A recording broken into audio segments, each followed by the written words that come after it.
வீரன் தன் வீட்டின் வெளியே நின்று சூரிய உதயத்தை பார்த்துக் கொண்டிருப்பான். கண்ணன் ஸ்லேட்டையும் சுண்ணாம்பையும் பிடித்துக்கொண்டு ஆர்வத்துடன் அவனை நெருங்குகிறான். அப்பா, நான் பள்ளியில் புது பாடத்தை கற்றுக்கொண்டேன். உங்களுக்கு சொல்லட்டா? ஆமாம் செல்லம், என்ன கற்றுக்கொண்டாய்? 1 ஏக்கர் நிலத்திற்கு எத்தனை கால்வெயில் தேவை என்பதை கணக்கிடச் சொன்னார்கள். இதோ நான் சரியாக கணக்கிட்டேன். மிக்க சந்தோஷம். நல்லது கண்ணா, உன் அறிவு வளர்ந்து கொண்டிருக்கிறது. அப்பா, நாளைக்கு நீர்ப்பாசனத்தையும் புரிந்து கொள்ள முயற்சிக்கிறேன். அறிவு வளர்க்கும் குழந்தை செல்வம்தான் உண்மையான செல்வம் கண்ணா.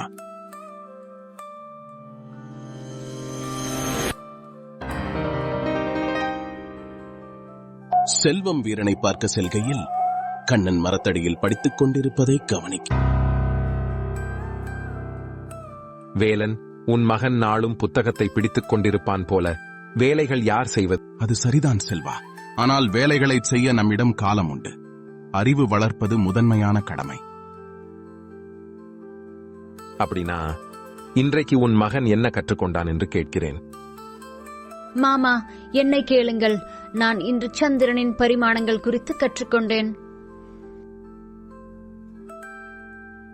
உன்னை போல அறிவுமிக்க மகன் கிடைத்தது உண்மையாக உன் அதிர்ஷ்டம் வேலன். உண்மைதான் செல்வா, மக்கட்பேரே உண்மையான செல்வம்.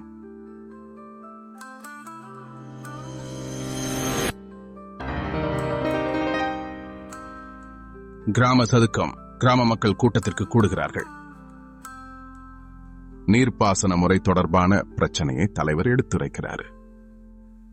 நம் பஞ்சாயத்து நிலங்களில் நீர்ப்பாசனத்தை மேம்படுத்த யாருக்காவது நல்ல யோசனை இருக்கிறதா?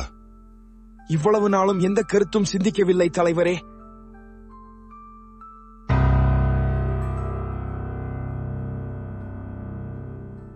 தலைவரே, எனக்கு ஒரு யோசனை இருக்கிறது.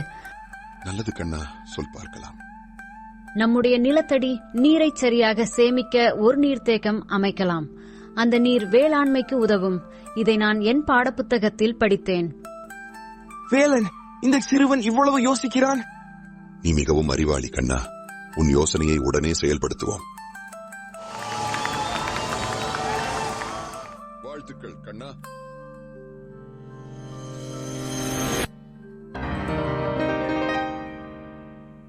நீண்ட நாட்களுக்கு பிறகு நிம்மதியாக உறங்கிக் கொண்டிருக்கும் கண்ணனை பார்க்கிறான் வீரன்.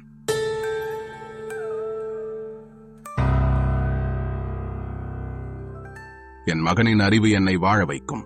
மக்கட்பேறு அறிவுடன் அமைந்தால் அது உலகின் மிகப்பெரிய செல்வம்.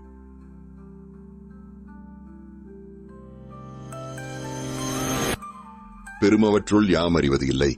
அறிவறிந்த மக்கட்பேறு அல்ல பிற. அறிய வேண்டுவனவற்றை அறியும் அறிவு படைத்த பிள்ளை செல்வத்தை தவிர மற்றவற்றை ஒருவன் பெரும் நன்மையாக நான் எண்ணுவதில்லை. Please subscribe.